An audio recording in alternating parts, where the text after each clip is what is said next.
One of the main issues lined up for discussion at the annual NBA conference is the issue of budget padding. This comes against the backdrop of a budget padding controversy in the House of Representatives that has sparked public outrage. Presidential aide and former Senator aide says the issue has always been a recurring one in the National Assembly. It has to return to the best practice of passing this by way of complete surrender to the legislative process.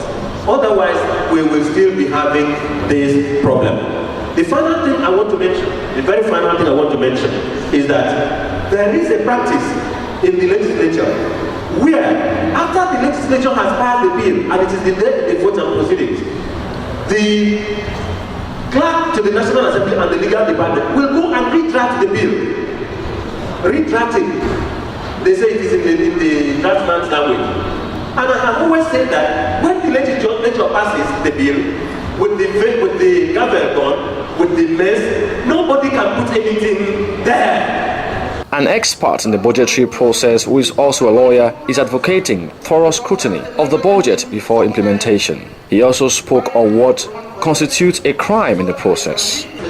He simply brings in appearance, it's just the first among the so they could as well remove him if he simply shortchanges his other colleagues. Now, but if after the legislature has finished passing the budget, as we are hearing today, and this is what has been agreed in plenary and in the committees, somebody now acts of his own indecision, decides on the way between transmitting it to distinguished and the president, decides on his way when he starts to go and get it, to ask something there. This is clearly a criminal offense.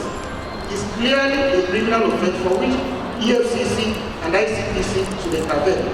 But if they should check their colleagues, they should simply impeach them. The Minister of Power, Works and Housing preferred to speak on budget implementation. He says budget can only be seen to be well implemented if it touches the lives of Nigerians. And you will see the same thing. These are some of the arguments that my colleague in the Ministry of Health was making.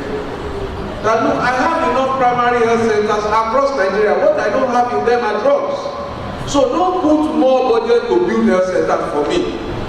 I want to put drugs in the one that exists. Really and truly, what is the use of the health center without drugs? Now, again, and these are the real life issues that we deal with. Of course, one more example, and I will move away from here. It is that we say that we have number of children out of school. Does the evidence suggest that we don't have enough schools, or does the evidence suggest rather that there's a reason why they're not going to school? Cultural issues? Is that not what the evidence suggests? So why build more schools when children are not going there? What we should be spending our money on, perhaps, in my view, would be incentive that will bring them to school. The speakers all agree that a comprehensive review of legislative process on budgeting is necessary to ensure with international best practices. Aide Nelson, PTV News, Port Harcourt.